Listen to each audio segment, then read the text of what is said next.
भारत में मुख्यतया हिमालय का जो विस्तार हमने आपको बताया था, उत्तर भारत का विशाल पर्वतीय क्षेत्र हिमालय, और हिमालय की 4 रेंज मैंने बताया था आपको। 1 नंबर है डियर ट्रांस हिमालय,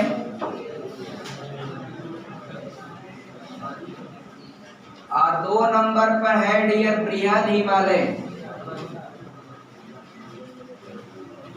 बृहद हिमालय, हालांकि ट्रांस डियर छोटा है और बृहद हिमालय काफी लंबा है। और तीसरा आपको याद होगा, हाँ डियर, ये मध्य हिमालय या इसको लघु हिमालय भी कहते हैं। मध्य हिमालय या लघु हिमालय। और ये चौथा है कौन सा हिमालय? शिवालिक हिमालय। मैंने 2-3 बातें कल बताई थी। एक तो मैंने बताया था ट्रांस के बारे में कि ट्रांस जो है, ट्रांस माने होता है किसी चीज के पार, क्रॉस एरिया ऑफ एनीथिंग। तो डियर, और हिमालय के बारे में मैंने कहा था कि इसकी टोटल लंबाई जो है 2500 किलोमीटर के आसपास है, लेकिन इसका जो चौड़ाई है वह 900 किलोमीटर तो यहाँ है ट्रांस वाले हिस्से में, उधर जो है वो कम हो जाता है, करीब करीब 600 किलोमीटर ही रह जाता है। और डियर, औसत ऊंचाई मैंने ट्रांस की बताई थी मित्र मेरे भाई बहन 6000, और इसकी बृहद की ऊंचाई औसतन 6100 मीटर, या आपका औसतन ऊंचाई है बृहद का। और मैंने आपको बताया था कि अगर इधर से आप देखेंगे ना, शिवालिक सबसे छोटा है, उससे ऊंचा मध्य है, फिर आपका बृहद है, लेकिन ट्रांस इस पार है, वह दिखता नहीं। हालांकि ट्रांस हिमालय है, इसी को प्राचीन हिमालय कहते हैं। एक बार परीक्षा में पूछा गया प्राचीन हिमालय किसे कहते हैं, तो आप याद रखिएगा ट्रांस हिमालय को ही प्राचीन हिमालय कहते हैं। और मित्र, ये मैप देख के आप समझ पा रहे होंगे, this is the part of heart रही, this is the diagram of Jammu Kashmir and Ladakh state. अब डियर, यहाँ पर देखिएगा ट्रांस हिमालय मेनली जो है जम्मू कश्मीर और लद्दाख वाली एरिया में है। मेनली ट्रांस लोकेटेड इन आपका Jammu Kashmir and Ladakh area, confirm.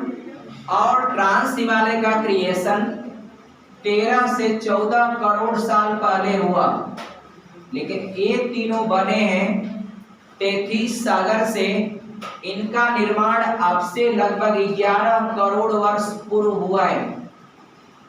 एक बात। दूसरी बात हम आपको बताना चाहेंगे कि ट्रांस हिमालय वो मेनली जम्मू कश्मीर और लद्दाख में, अब लद्दाख इसलिए जोड़ रहे हैं क्योंकि पहले ये आपका जम्मू कश्मीर स्टेट था, अब यह क्या हो गया, इसको लद्दाख के नाम से भी आपका यहाँ पर यूनियन टेरिटरी बना है, इसलिए जम्मू कश्मीर और लद्दाख वाले एरिया में ट्रांस हिमालय है। और मित्रों, ट्रांस हिमालय का 2 विस्तार आपको देखने को मिलता है। एक ट्रांस हिमालय का विस्तार चाइना में पामीर का पठार। अब पामीर का जो पठार है वह 3 पहाड़ों के नॉट पर है, हिंदकुश और कुल्लुनसान और तियनसान, वह तीनों का ज्वाइंटर है। हिंदकुश, कुल्लुनसान और तियनसान तीनों का ज्वाइंट है। अब वो उठा नहीं है, जैसे तीनों जहाँ ज्वाइंट हैं वहाँ थोड़ा उठ जाए कोई चीज, और उठा हुआ भाग को अगर आप बकोट के जेसीबी से हटा दें तो क्या बन जाता है? पठार बन जाता है। लेकिन वो पूरा यूपी भर का है, बकोट पाएंगे जेसीबी से। वह एक प्राकृतिक संरचना होती है पठार। ये रूफ ऑफ द वर्ल्ड कहा जाता है किसको? पामीर के पठार को। एक मित्रों, ट्रांस हिमालय का विस्तार आपको मिलता है कहाँ पर? तिब्बत में, जो वर्तमान समय में जब चाइना के अंतर्गत है। तो यहाँ पर कैलाश पर्वत है, आप सुने होंगे यहाँ पर कैलाश पर्वत। अब कैलाश पर्वत एक क्यों प्रसिद्ध है? यहाँ पर कैलाश मानसरोवर भगवान भोलेनाथ यहाँ रहा करते थे। और आज भी लोग जो है कैलाश मानसरोवर की यात्रा पर जाते हैं, जो कि वर्तमान समय में पड़ता है कहाँ पर? तिब्बत, यानी जो चीन का आधिपत्य बना लिया है। तो ट्रांस का दो विस्तार, दोनों विस्तार इत्तेफाक से किसमें है? चाइना है। एक उसका पामीर का पठार और दूसरा कैलाश पर्वत। ये दोनों विस्तार किसका है? ट्रांस का है।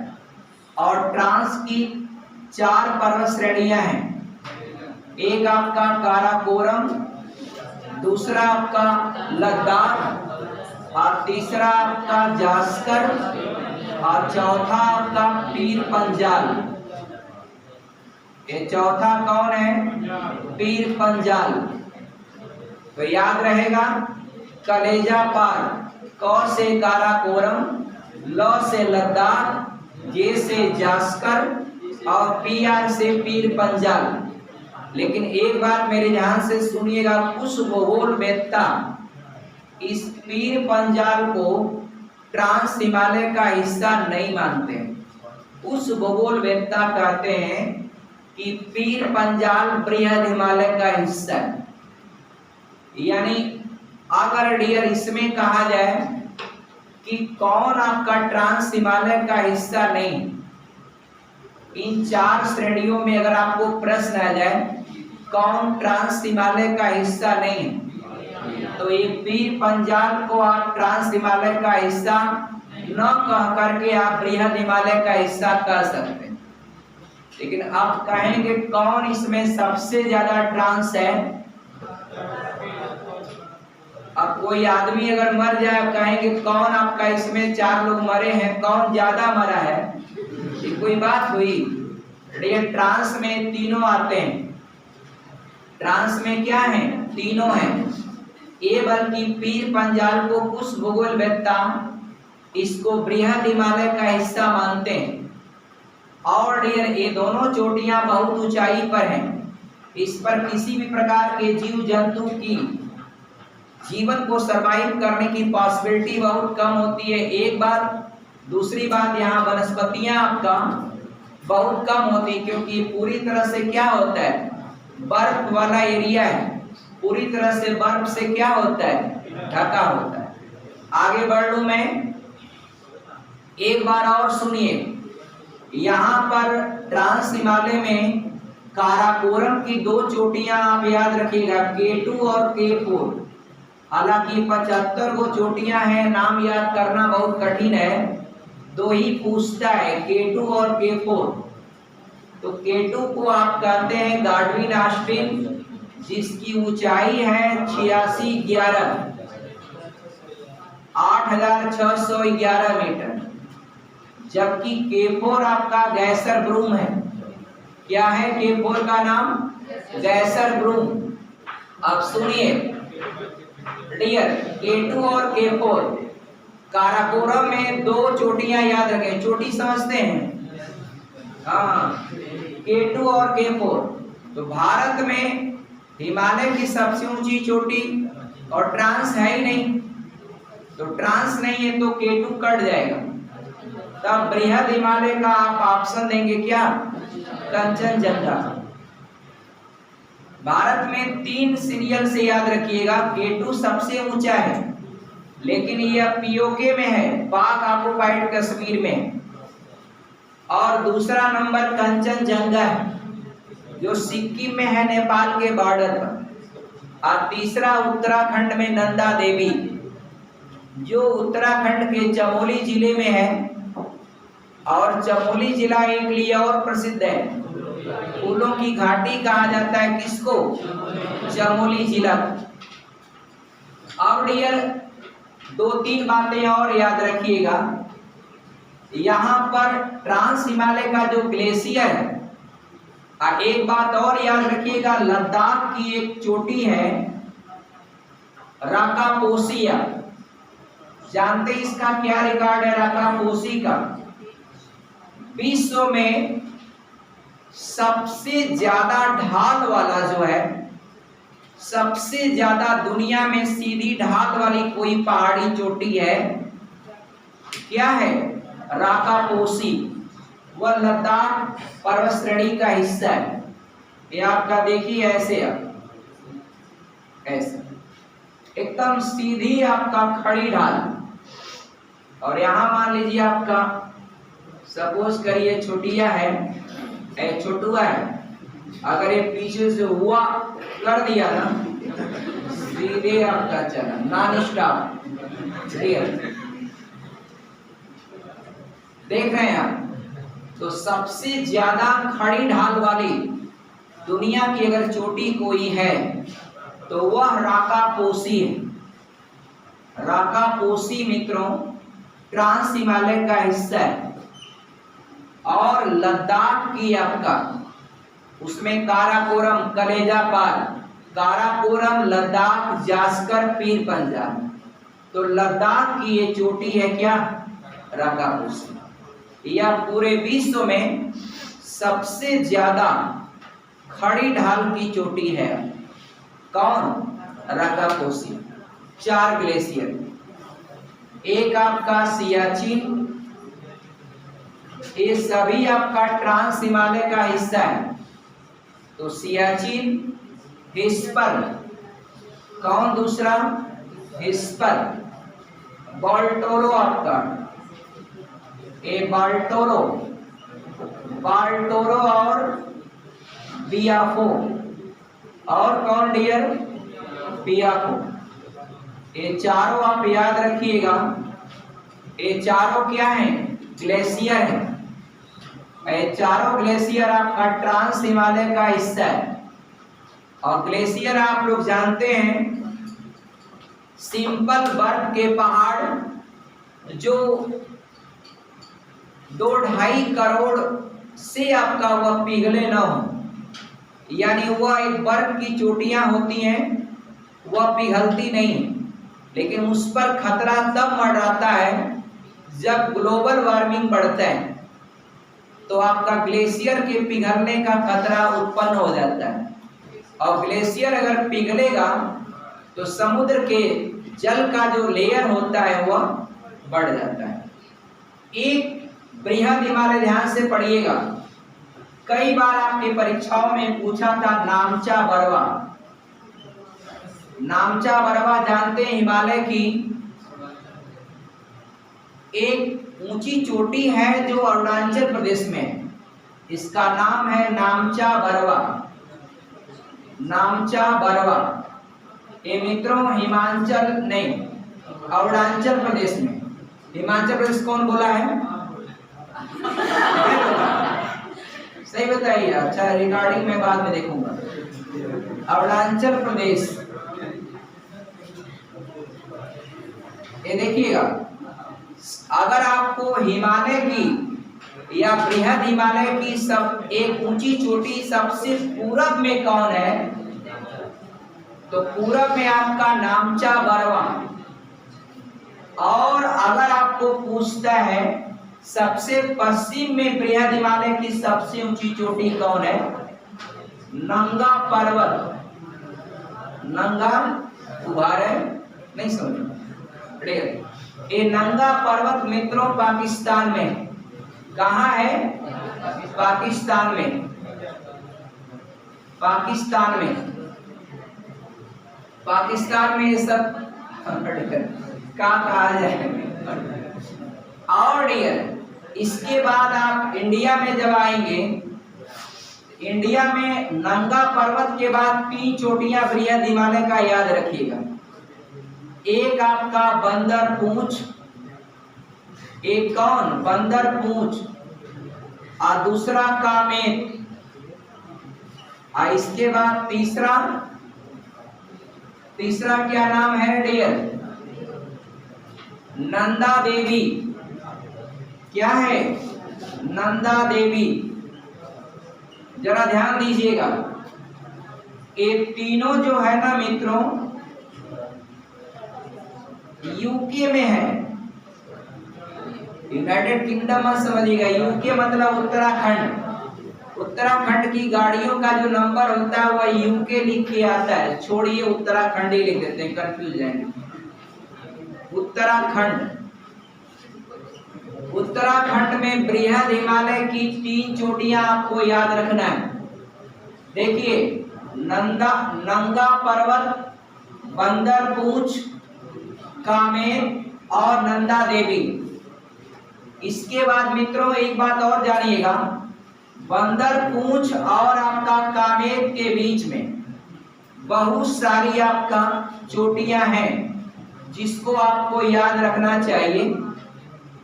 जैसे आपका यमुनोत्री, गंगोत्री, केदारनाथ, बद्रीनाथ, त्रिशूल, ये पांचों की पांचों चोटियां जो हैं उत्तराखंड में है डियर। कहां पर हैं? उत्तराखंड में। कौन कौन? लेकिन ये पांचों जानते हैं कि इन दोनों के बीच में है, बंदर पूंछ और कामेत के बीच में।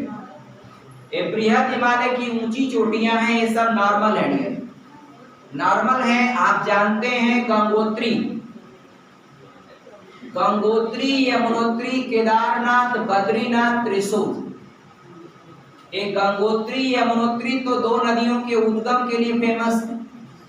गंगोत्री से निकलती है गंगा नदी और यमुनोत्री से निकलती है कौन नदी?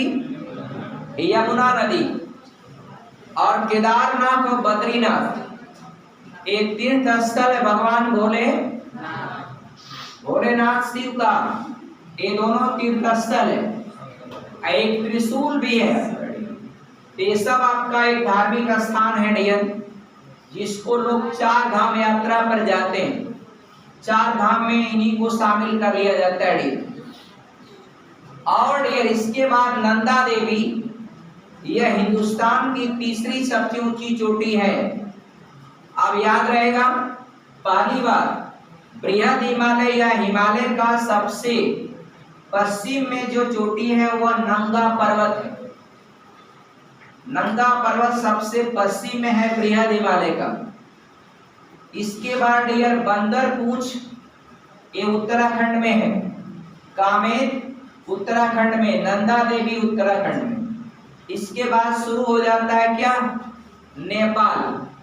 तो नेपाल में आप याद रखिएगा धौलागिरी। एक कौन है? धौलागिरी। धौलागिरी इसके बाद जो है एक याद रखिएगा अन्नपूर्णा, ये आपका अन्नपूर्णा। तो आप एक दिमाग में रखिएगा कि अन्न को बनाने से पहले आप क्या करते हैं? उसको धुलते हैं। भाई अन्न को बनाना है, भोजन बनाना है, तो पहले क्या करेंगे? धुलेंगे। अब यहाँ से नेपाल शुरू है, तो नेपाल में बृहद हिमालय की पहली चोटी है धौलागिरी। धौलागिरी। अब अन्न को आपने धुल लिया, अन्नपूर्णा। तो अन्न को पहले आप धुलते हैं, धुलने के बाद फिर अन्न में क्या मिलाते हैं? मसाला मिलाते हैं। अरे कुछ पकाने के लिए, टेस्ट वेस्ट के लिए मसाला मिलाएंगे ना। तो मनसालू, ये तीसरा नंबर किसका है? मनसालू। किसका है डियर? मनसालू। अब जब तैयार हो गया आपका डाइट, तैयार हो गया, तो भगवान भोले को याद किया जाता है गौरी शंकर। अब बुलाएंगे गौरी शंकर। अब गौरी शंकर अगर आ गए फिर क्या होगा? डियर उसको लेकर के वो क्या हो जाएंगे? छऊ।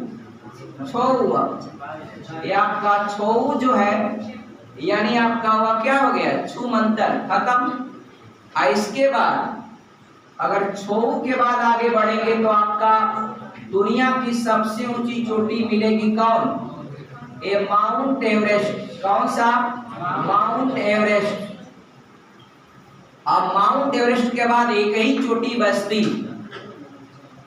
वह कौन सी है हिमालय में आखिरी? मैकालू। मैकालू डियर। इसके बाद अब आ जाएगा कहां पर? सिक्किम का कौन सा? कंचनजंगा। एक कंचनजंगा। तो डियर कंचनजंगा के बाद आपका आखिरी मिलेगा क्या? नामचा बरवा।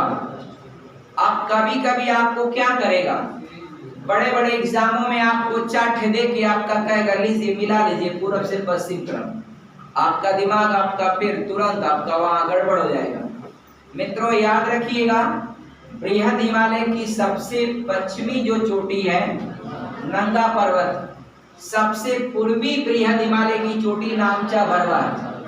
नामचा बरवा कहाँ है? अरुणाचल प्रदेश में। नंगा पर्वत कहाँ है? हाँ डियर, नंगा वाले देश में, यानी पाकिस्तान में। इसके बाद ये 3 चोटियां आपको मिलेगी उत्तराखंड में, बंदरपूछ, कामेर और नंदा देवी। और बंदरपूछ और कामेर के बीच में कई चोटियां हैं, गंगोत्री, यमुनोत्री, केदारनाथ, बद्रीनाथ, त्रिशूल। ये छोटे छोटे हैं डियर, इसलिए बीच में इसको लिखे नहीं है। कॉमनली इनका बहुत ज्यादा उतना आपका इस सीरीज के अंतर्गत काउंट नहीं होता है, एक कॉमन है, छोटे छोटे हैं। इसके बाद आपका नंदा देवी। अब नंदा देवी के बाद यहाँ ट्रिक बना लीजिए, अन्य को पहले क्या करते हैं? धुलते हैं, तो धौलागिरी। फिर अन्य को जब धो लेंगे तो उसमें कुछ टेस्ट के लिए मिलाते हैं, तो डियर वो आ जाता है क्या? मनसालू। इसके बाद गौरी शंकर को प्रस्तुत कर देंगे लेके छऊ। इसके बाद दुनिया की सबसे ऊंची चोटी आएगी कौन? Mount Everest. माउंट एवरेस्ट के बाद नेपाल में एक ही चोटी बचती, मैकालू। इसके बाद हिंदुस्तान की वर्तमान समय में जो सबसे ऊंची चोटी है केटू के बाद, वह कंचनजंगा है। और कंचनजंगा के बाद सबसे पूर्वी चोटी बृहद हिमालय का है नामचा बरवा, जो किस राज्य में है? अरुणाचल प्रदेश में। एक दो बातें आप याद रखिएगा, ये जो माउंट एवरेस्ट है जो नेपाल में, इसका एक नाम और नेपाल में देते हैं। ऊंचाई तो 8,848 मीटर है, लेकिन इसको सागर माथा बहुत अच्छा है, इसको नेपाल में सागर माथा कहते हैं। और चाइना वाले भी अपना नाम रखे हैं चामोलुंगमा। क्या है? मतलब अपने से मिला के रखते हैं, चामोलुंगमा। चामोलुंगमा, इनका नाम ही बड़ा अजीब होता है, चामोलुंगमा। तो डियर मित्रों, माउंट एवरेस्ट के 3 नाम याद रखिएगा, कभी कभी परीक्षा में पूछ लिया जाता है। एक तो माउंट एवरेस्ट जो फेमस है, दूसरा सागर माथा भी कहते हैं नेपाल में, और चाइना वाले इसको कहते हैं चामोलुंगमा। क्या कहते हैं? चामोलुंगमा। इसके बाद डियर आता है आपका कौन सा हिमालय? मध्य हिमालय। मध्य हिमालय में आपका पर्यटन स्थल बहुत ज्यादा है, ज्यादातर टूरिस्ट प्लेस कहाँ है? मध्य हिमालय में। जैसे आप ले लीजिए कुल्लू, शिमला, मनाली, नैनीताल, ये सभी कहाँ है? मध्य हिमालय में। और मध्य हिमालय में घास भी पाई जाती। मध्य हिमालय में क्या पाई जाती? घास। इस घास को एक और नाम देते हैं, मर्ग देते हैं, मर्ग। घास को वहां पर स्थानीय भाषा में मर्ग कहते हैं। क्या कहते हैं? मर्ग। तो डियर ओके, थैंक्स, जय हिंद।